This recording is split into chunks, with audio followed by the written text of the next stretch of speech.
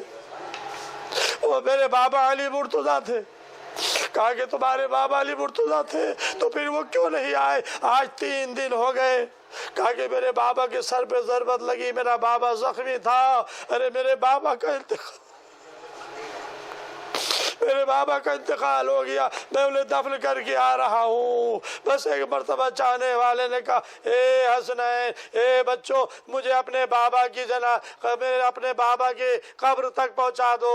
حسنین اسے لے کر چلے، باپ کی قبر پر لا کر اٹھایا۔ بس اس نے ہاتھوں کو بلند کیا، اے پروردگار اب دنیا میں رہ کر کیا کرنا، جو میرا وصال نہ رہا، اے پروردگار بس مجھے واپس بلا لے۔